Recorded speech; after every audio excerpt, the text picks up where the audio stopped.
ETF index mutual funds నేర్చుకుని stock మార్కెట్లో రాణించాలనుకుంటున్నారా? వెంటనే ఈ నెంబర్కి కాల్ చేయండి.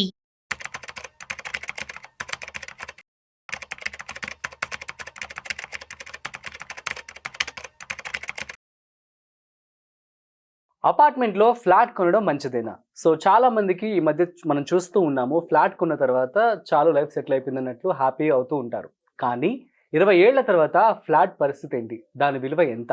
సో డిప్రిషియేట్ అవుతుందని అందరికీ తెలుసు. కాకపోతే మరి ఫ్లాట్ కొనడం మంచిదా కాదా? సో దీనికి సంబంధించి పూర్తి సమాచారం ఇవాళ మనతో చెప్పడానికి ఫైనాన్షియల్ ఎక్స్పర్ట్ గిరిబాబు గారు ఉన్నారు. సో గిరిబాబు గారు మాటల్లో మరింత సమాచారం అడిగి తెలుసుకుందాం. సో హాయ్, హలో, నమస్తే, వెల్కమ్ టు సుమన్ టీవీ. నేను మీ Rajeev Pasupuleti. So let's start. So hi sir, నమస్తే. నమస్తే అండి. ఎలా ఉన్నారు? ఫైన్ అండి, doing good. Yeah, super sir. మనం చూస్తూ ఉన్నాం, ఎప్పుడైతే ఇన్వెస్ట్మెంట్ స్ట్రాటజీస్ అనేవి ముందుకు వచ్చేసాయో, మ్యూచువల్ ఫండ్స్ కావచ్చు, స్టాక్ మార్కెట్ కావచ్చు, అందరి ఆలోచన మారిపోయింది, అవునా కదా? సో ఫ్లాట్ కొనాలంటే ఆలోచిస్తున్నారు. అంతెందుకు నేనే ఆలోచిస్తున్నా ఫ్లాట్ కొనాలి అంటే. సో ఏమంటారు, అసలు కొంటే మంచిదా కాదా? 20 ఏళ్ల తర్వాత దాని విలువ ఎంత ఉంటుంది, ఏంటి? సో ఇక్కడ ఫ్లాట్ కొంటే మంచిదా కాదా అని చెప్పడం అనేది, ఇది బెస్ట్, ఈ ఆలోచన మంచిది లేదా ఇది కాదు అని ఒక డెసిసివ్ ఆన్సర్ చెప్పడానికి ఎవరు చెప్పలేరు నా ఒపీనియన్ లో. నేను ఈ టాపిక్ మీద నా ఒపీనియన్ మాత్రమే చెప్పగలను. మరొక ఫైనాన్షియల్ ప్రొఫెషనల్ తన ఒపీనియన్ చెప్తారు.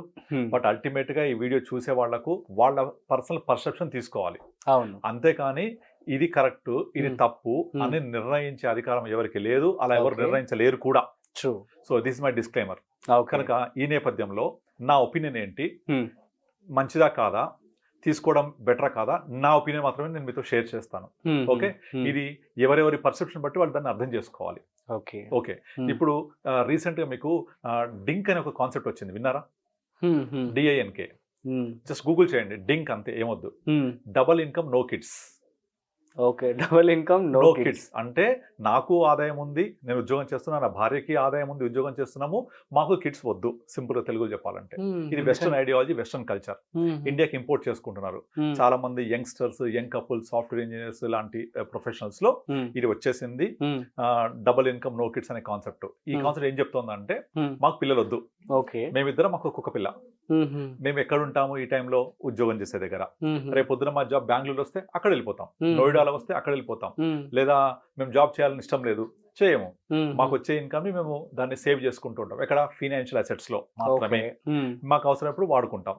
బోర్ కొట్టిందా మానేస్తా ఉద్యోగం నేను, మేము మానేసేసి ఎక్కడికో ట్రిప్స్కి వెళ్ళిపోతాం, వేరే కంట్రీకి వెళ్తాం, ఆఫర్స్ ఉంటే అక్కడ వెళ్ళిపోతాం. మాకు ఒక దగ్గర కట్టేసి ఉండడం ఇష్టం లేదు. ఇది వాళ్ళ ఇష్టం, అది ఇది కరెక్టా తప్ప అని ఎవరు చెప్పలేరు. మీరు ఒక పెద్దవాడిని అడగండి, మన అమ్మమ్మని, నానమ్మ, తాతయ్యని, ముక్కును వేలేసుకుంటారు వాళ్ళు కదా. ఇదేం విడ్డూరం, ఇదేం చోద్యం అంటారు. కనుక ఇప్పుడు ప్రజెంట్ ఉన్న ఆలోచనల ప్రకారంగా, దాని వాల్యుయేషన్స్ ప్రకారంగా ఎవరి పర్సెప్షన్ వాళ్ళు ఆలోచించుకోవాల్సిందే. నా పర్సెప్షన్ ఏంటంటే, ఈ డింక్ అనే కాన్సెప్ట్ తప్పు నా ఉద్దేశంలో. ఎందుకంటే అల్టిమేట్ గా what is the meaning of life? Life means living. జీవితం అంటే జీవించడం. ఆ జీవించడం అంటే నేను నా భార్యతో కలిసి మాత్రమే గిరిగీసుకొని ఒక చట్టం ఉండడం కాదు. మనము సోషల్ బీయింగ్స్, సోషల్ యానిమల్స్. నేను అంటే నా భార్య, నాతో నా వలన జన్మించిన పిల్లలు, వాళ్ళ ఆనందం, మా అమ్మా నాన్న, మా మిస్సెస్ వాళ్ళ అమ్మా నాన్న, వాళ్ళ బంధువులు అందరూ, చెల్లెళ్ళు, అక్కలు, అన్నలు, వాళ్ళ పిల్లలు, వాళ్ళ సకుటుంబ సపరివార సమేతం, మా సమేతం అందరం కలిసి మంచి చెడు, సుఖము దుఃఖము అన్ని పంచుకొని కలిసి మెలిసి జీవిస్తేనే జీవించడం అంటారు నా దృష్టిలో. నేను నా వైఫ్ తోటి గిరిగీసుకొని మా ఇద్దరం మాకు కుక్క పిల్ల అనుకుంటే సో అది లైఫ్ కాదు. నిజంగా ఆలోచించి ఎంతకాలం ఉంటుంది ఇద్దరు కలిసి? బోర్ కొట్టేదా? కదా. సో మనకు లైఫ్ అంటే సంతోషం, దుఃఖం, షడ్రుచులు అని ఎందుకంటారు, అన్ని కలిస్తేనే అప్పుడు చాలా బాగుంటుంది. అది ఒక్క స్వీట్ ఎక్కువ తిన్నా ప్రాబ్లమే, ఒకే కారం తిన్నా ప్రాబ్లమే, ఒకే ఉప్పు ఎక్కువ తిన్నా ప్రాబ్లమే, అన్ని సమపాళలా ఉండాలి. అలాగే లైఫ్ కూడా. సో ఈ నేపథ్యంలో మనము సొంతిల్లు కొనుక్కోవాలా వద్దా అనే ఒక కాన్సెప్ట్ తీసుకుంటే, first of all Excel sheet తీసుకొని మీరు ఈఎంఐకి కట్టే బదులు సిప్ చేయండి. 20 years తర్వాత మీ సిప్ వాల్యూ 7 కోట్లకు వెళ్ళిపోతుంది. లైక్ 80,000, ₹1,00,000 మినిమం ఈఎంఐ ఉంటుంది. దాన్ని మనం ఎస్ఐపి రూపంలో చేసామనుకుని ఎస్ఐపి క్యాలిక్యులేటర్ లో తీసుకొని, ఎక్కువ కూడా 12-13% తీసుకోండి చాలు. మీకు ఒక 20 years తర్వాత హీన పక్షంలో 7 కోట్లు వెళ్తుంది. మీరు ఇప్పుడు ₹1,50,00,000 పెట్టి కొన్న ఇంటికి కట్టే ఈఎంఐ బదులు చేస్తే ఇలా వస్తుంది. ఆ ₹1,50,00,000 పెట్టి కొనుక్కున్న ఇల్లు 20 years ఎంత అవుతుంది? కనీసం ఒక 2 కోట్లు అవుతుందా? అవ్వదు కదా. ఇక్కడ నాకు ఎక్సెల్ షీట్ ప్రకారం 8 కోట్లు వచ్చాయి కదా, ఇది ఎక్కువ కదా అనుకుంటే అగైన్ ఇది కూడా నార్మల్గా మీరు నేను చెప్పాను లైఫ్ అంటే లివింగ్ అని, ఎంతకాలం మీరు ఒక కిరాయి ఇంట్లో ఉంటారు, ఆ కిరాయిని తీసేసి మీరు లెక్కేసుకున్నా కూడా ఎక్సెల్ షీట్ ప్రకారంగా ఎస్ఐపి ఇన్వెస్ట్మెంటే ఎక్కువ ఇస్తారు when compare to your flat value ఇచ్చినప్పటికీ. కానీ ఇక్కడ మనం చూడవలసింది ప్రతిదీ డబ్బు కోణంలో మాత్రమే కాదు, డబ్బు రూపంలోనే కాదు. మనం ఒక సొంత ఇంట్లో నేను నా భార్యతోటి పిల్లలతోటి బంధువులతోటి అమ్మ నాన్న వచ్చినప్పుడు ఒక ఇంటికి వచ్చి ఒక ఇంట్లో ఉండే ఆనందం వేరుంటది. అండ్ జీవిత చరమాంకంలో రేపు పొద్దున ఏదైనా చనిపోయినప్పుడు పెద్దవాళ్ళు ఉండొచ్చు మనతో పాటుగా, పేరెంట్స్ గ్రాండ్ పేరెంట్స్ వాళ్ళు చనిపోతే ఇంట్లో తీసుకురానివారు టెనెంట్స్, మనం టెనెంట్ గా ఉంటే ఓనర్స్ తీసుకురానివారు. అది ఎంత నరకం ఉంటుంది. దాన్ని అసలు మనము ఎన్ని కోట్లతోటి వెలగట్టగలం, దాన్ని వెలగట్టలేం. కనుక ప్రతిదీ కూడా డబ్బు రూపంలోనే కొలవకూడదు. మనము వాల్యూస్, లివింగ్, లైఫ్ ఇవన్నీ కూడా బియాండ్ మనీ. సో ఈ నేపథ్యంలో ప్రతి ఒక్కళ్ళు కూడా వాళ్ళ లైఫ్ని, లైఫ్ స్టైల్ని, నెసెసిటీస్ని బ్యాలెన్స్ చేసుకోవాలి. మనకు ఉన్న ఇన్కమ్ని ఒక ఇల్లు కొనుక్కోవాలి, కొంత బ్యాలెన్స్ అమౌంట్ ఎస్ఐపి పెట్టుకోవాలి, మ్యూచువల్ ఫండ్స్ పెట్టుకోవాలి, ఫైనాన్షియల్ అసెట్స్ బిల్డ్ చేసుకోవాలి, రిటైర్మెంట్ కార్పస్కి పనికి రావాలి, యూజ్ అవ్వాలి. తర్వాత కొంత డబ్బులు పిల్లల కోసం పొదుపు చేస్తూ రావాలి. ఒక అతను ఎవరో వీడియో యూట్యూబ్ చెప్పాడు, నేను విన్నాను, మీరు కనుక మీ ఇల్లు కొనేస్తే ఇక మీ పిల్లల భవిష్యత్తు అంధకారంలోకి వెళ్ళిపోతుంది చెప్తున్నాడు. ఎందుకు వెళ్ళిపోతుంది అంటే మీరు మొత్తం డబ్బులన్నీ ఈఎంఐకే పెడుతున్నారు, లోనే కడుతున్నారు, పిల్లల భవిష్యత్తులో ఎడ్యుకేషన్ కాస్ట్ చాలా పెరుగుద్ది కనుక మీరు కోపం చేయలేరని. అలా ఎందుకు అనుకోవాలి? Why I can't balance my expenditure? కొంత బకెట్ హోమ్ లోన్ కోసము, కొంత ఎడ్యుకేషన్ ఫర్ చిల్డ్రన్ కోసము, కొంత రిటైర్మెంట్ కోసం ప్లాన్ చేసుకోవాలి. మనము 20 years పాటు ఒకే ఇన్కమ్ లెవెల్లో ఉండం కదా. Our income will be keep on raising. ఏ లెవెల్లో ఇన్కమ్ రేజ్ అవుతుంది, నేను ఎంతవరకు జాబ్ చేస్తాను, నా యొక్క ఇన్కమ్ లెవెల్స్ ఏంటి, వైఫ్ ఇన్కమ్ ఉందా లేదా, ఇవన్నీ బ్యాలెన్స్ చేసుకొని కొంత పోర్షన్ హోమ్ కోసము, కొంత పిల్లల కోసము, కొంత రిటైర్మెంట్ కోసము, కొంత ఎంటర్టైన్మెంట్ కోసము, కొంత లైఫ్ లివింగ్ కోసము ఇలా బ్యాలెన్స్ చేసుకోవాలి. అంతేకాని నేను మొత్తం ఇల్లు తీసేసుకుంటే ఇంకా పిల్లల ఎడ్యుకేషన్ డబ్బులు ఉండవని కానీ, లేదా ఇల్లు తీసి బదులు మొత్తం ఇన్వెస్ట్ చేస్తూ పోతే డబ్బులు ఇన్ని కోట్లు ఉంటాయని కానీ, ఇలా మనము వన్ సైడెడ్ గా ఆలోచించొద్దు. Everything has to be balanced. ఎందుకంటే the life of meaning is living. Life అంటే జీవితం అంటే జీవించడం. అది జరుగుతున్నప్పుడే మనం హ్యాపీగా సంతోషంగా ఉంటాం.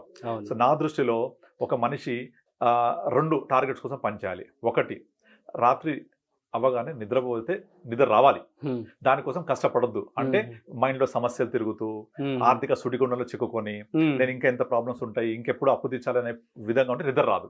అలాంటి పరిస్థితి వెళ్ళకూడదు. నెక్స్ట్, తిన్న తర్వాత అరగాలి. అంతే, అరగడం కోసం నడవద్దు. అంటే తిన్నది అరిగించుకోగలగాలి, లేదా హ్యాపీగా ఏది ఇష్టమైతే తినగలగాలి. మనం అల్టిమేట్ గా ఏ పని చేస్తే దేనికోసము హ్యాపీగా భోజనం చేయడము, సంతృప్తిగా ఉండడం కోసమే కదా. కానీ ఇద్దింటే ఏ ప్రాబ్లం, అద్దింటే ఏ ప్రాబ్లం అని తినలేకపోవడము, తర్వాత నిద్రపోతే నిద్ర రాకపోవడము, ఈ 2 సమస్యలు అంటే వాడు జీవించిన పెద్ద యూజే ఉండదు. ఎందుకంటే హ్యాపీనెస్ ఎక్కడ ఉంది? మనం వేసుకునే బట్టలు, నడిపే కారు, ఉండే ఇల్లు, ఉండే ఫ్యామిలీ, వైఫ్, కిడ్స్, ఇదే కదా సంతోషం అంటే. సో ఆ సంతోషంగా బతకాలి అంటే ఏం కావాలి మనకు? ఒక బ్యాలెన్స్ ఆఫ్ లైఫ్ ఉండాలి, ఒక బ్యాలెన్స్ ఆఫ్ రిక్వైర్మెంట్స్ అన్ని బ్యాలెన్స్ చేసుకుంటూ రావాలి. అంతేగాని దీన్ని మొత్తాన్ని ప్రతిదీ కూడా క్యాల్కులేషన్ చేయకూడదు. ఇప్పుడు మీరు క్వశ్చన్ అడిగారు కదా, ఇప్పుడు నేను కనుక ఒక ఇల్లు తీసుకుంటే ఇంత వాల్యూ ఉంటుంది, లేదా 20 ఏళ్ల తర్వాత దీని ఇంటి వాల్యూ ఎంత అవుతుంది, ఎక్సెల్ షీట్ ప్రకారంగా ఎస్ఐపి వాల్యూ ఎంత ఉంటుంది, డెఫినెట్లీ నెంబర్స్ ఎక్కువే ఉంటాయి. కానీ అన్ని మన సంతృప్తి ఇవ్వలేవు. ఇంకొక ఎగ్జాంపుల్ చెప్తాను. దగ్గరికి చాలా మంది వచ్చిన వాళ్ళు ఏమంటారంటే, మేము ఫ్లాట్ కొనాలా, ఇండిపెండెంట్ హౌస్ కొనాలా అని క్వశ్చన్ చేస్తూ ఉంటాం. ఫ్లాట్ కి ఇండిపెండెంట్ కి డిఫరెన్స్ ఏంటి అంటే, ఫ్లాట్ వచ్చేసి మాకు 1 కోటిన్నర వచ్చేస్తుంది, ఇండిపెండెంట్ అయితే సిటీలో దొరకదు, I have to go to outskirt, దానికి 4-5 crores కావాలి, మా ఆవిడ ఇండిపెండెంట్ తీసుకుందాం అంటుంది. ఎందుకంటే ఇండిపెండెంట్ అయితే ల్యాండ్ కూడా మన దగ్గరే ఉంటుంది కనుక వాల్యూ ఎక్కువ ఉంటుంది, వాల్యూ పెరుగుద్ది, లేదా పైన వేసుకొని కిరాయికి ఇచ్చుకుంటా, ఈ ఆలోచన చెప్తూ ఉంటారు. ఫ్లాట్ 1.5 కోటి, ఇండిపెండెంట్ ఇవాళ రోజు చూసుకుంటే 3-4 కోట్లు లేనిది రాదు. ఇంకా తక్కువ కావాలంటే అవుట్స్కర్ట్స్కి వెళ్ళిపోతే చాలా దూరం అయిపోతుంది. నాకు కొంచెం దగ్గర కావాలంటే 3-4 కోట్లు. కానీ అది ప్రిఫర్ ఎందుకు చేస్తున్నాను అంటే ల్యాండ్ నా వాల్యూ ఉంటుందని.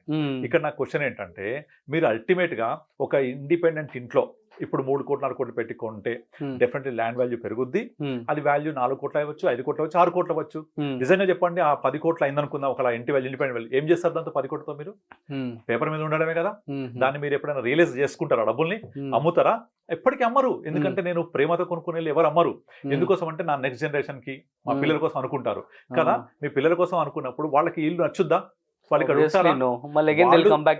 సిటీస్ వెళ్ళాలి, లేకపోతే సిటీలో ఉంటే నేను ఇంకో చోటుకి వెళ్ళాలి, లేకపోతే నేను సొంత కొనుక్కోవాలి నాది అని ఒక ఫీలింగ్ ఉంటుంది. మీరు ఎంతైనా మీ పిల్లలకి ఇస్తే ట్రాన్స్ఫార్మ్ అవుతుంది, వాళ్ళకి ఫ్రీగా వస్తుంది, విలువ ఉంటుందా? అప్పటికి పాతబడిపోద్ది, నచ్చకపోవచ్చు. కనుక ఎప్పుడో పెరిగే ఇల్లు విలువ గురించి, ఆ విలువ ద్వారా మీరేమి చేయలేని దాని గురించి ఈ 3 కోట్ల ఇండిపెండెంట్ తీసుకొని ఈఎంఐలు కడుతూ 20 సంవత్సరాలు దాని ఇంకా వెళ్లే బదులు మీకు ఒక ఫ్లాట్ తీసుకోండి 1.5 కోటి పెట్టి, అందులో హాఫ్ బడ్జెట్ లోపల వచ్చేస్తుంది. ఆ ఫ్లాట్ తీసుకొని రిమైనింగ్ బ్యాలెన్స్ చేసుకోండి. పోనీ ఒకవేళ మీ దగ్గర బడ్జెట్ ఎక్కువ ఉంది, నేను బ్యాలెన్స్ చేయగలనంటే అప్పుడు వెళ్ళండి ఇండిపెండెంట్ కి. కనుక ఇండిపెండెంట్ కొనాలా, ఫ్లాట్ కొనాలా, అసలు కొనొద్దా, ఇవన్నీ కూడా మీకున్న ఇన్కమ్ ఫ్లో, క్యాష్ ఫ్లో బట్టి మీరు ఎలా బ్యాలెన్స్ చేసుకోగలుగుతారు, అదర్ ఎక్స్పెన్సెస్ కూడా చూసుకొని ఆ ప్రకారంగా ప్లాన్ చేయాలి తప్ప ఎగ్జాక్ట్లీ మీరు అన్ని కూడా వాల్యూస్ తోటి క్యాల్కులేట్ చేయొద్దు.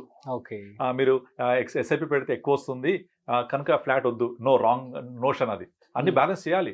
అలాగే ఇండిపెండెంట్ వర్సెస్ ఫ్లాట్, ఇది చాలా వీడియోస్ చాలా మంది చెప్తూ ఉంటారు. ఇండిపెండెంట్ గురించి మాట్లాడినప్పుడు నేను చాలాసార్లు చెప్పాను కూడా, మీ వాల్యూ పెరుగుద్ది, నో డౌట్. భూమి నీదే, పైన నీదే, కింద నీదే. ఓకే, ఫ్లాట్కి వెళ్తే ఆకాశం నీది కాదు, నేల నీది కాదు, ఏమీ కాదు, ఎందుకు కొంటావు ఫ్లాట్, యూజ్లెస్, డిప్రిషియేట్ అవుతుంది అంటారు.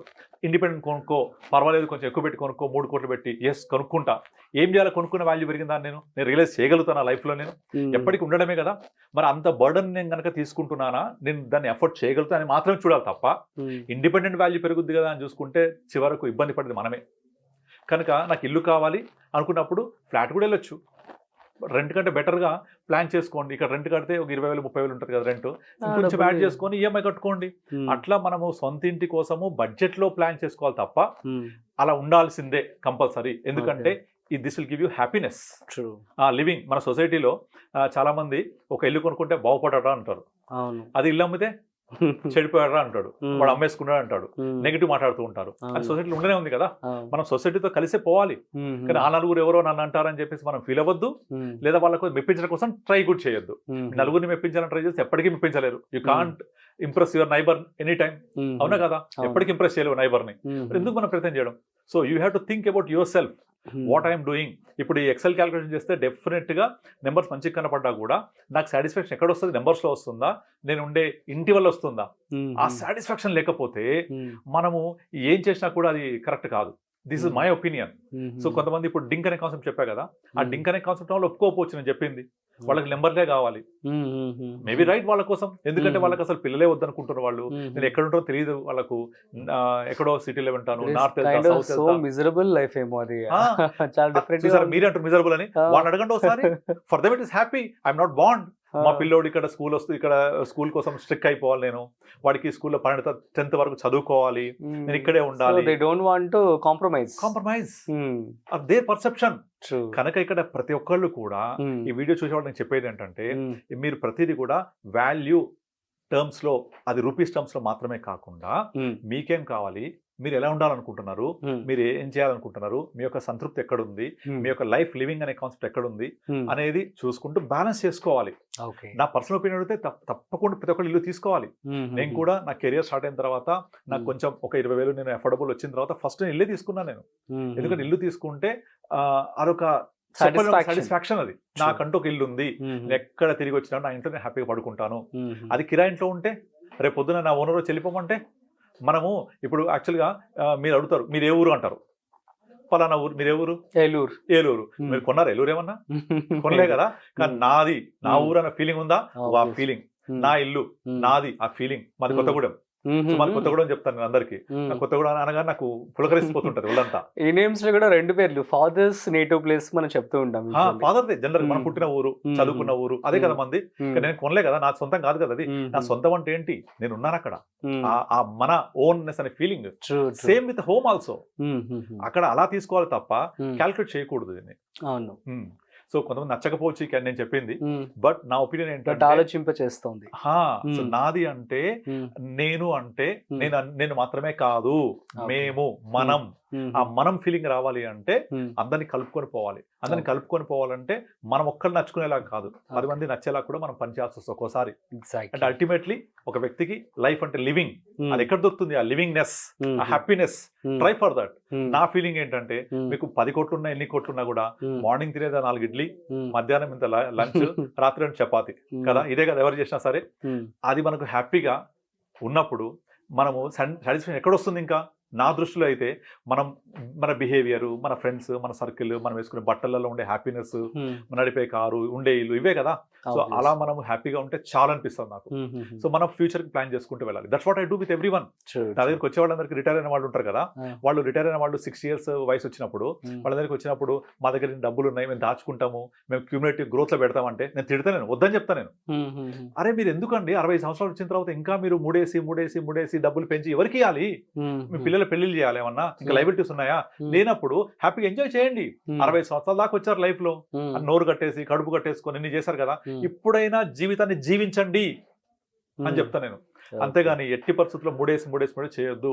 దీన్ని లైఫ్ ని లీవ్ చేస్తూ ఉండండి. లైఫ్ ఈజ్ లివింగ్ అని చెప్తూ ఉంటాను. కనుక ఈ కాన్సెప్ట్ లో అది వాళ్ళకి ఎలా అవసరమవుతుంది, లైఫ్ ఎలా హ్యాపీనెస్ ఉంటుందో ఆ ప్రకారంగా లెక్కలేసుకొని, ఆ ప్రకారంగా క్యాల్కులేట్ చేసుకొని అన్ని బ్యాలెన్స్ చేసుకోవాలి. Life is balancing.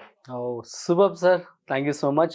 So guys, అర్థమైంది కదా. సో ఇల్లు లేదు అంటే డబ్బులు దాచుకోవడం, సో దీనికి సంబంధించి మంచి క్లారిటీ అయితే ఇవ్వడం జరిగింది గిరిబాబు గారు. సో మీ అందరికీ అర్థమైందని చెప్పి అనుకుంటున్నాను. So that's it. మరొక ఇంట్రెస్టింగ్ కాంటెంట్తో మళ్ళీ కలుద్దాం. అంతవరకు చూస్తూనే ఉండండి సుమన్ టీవీ.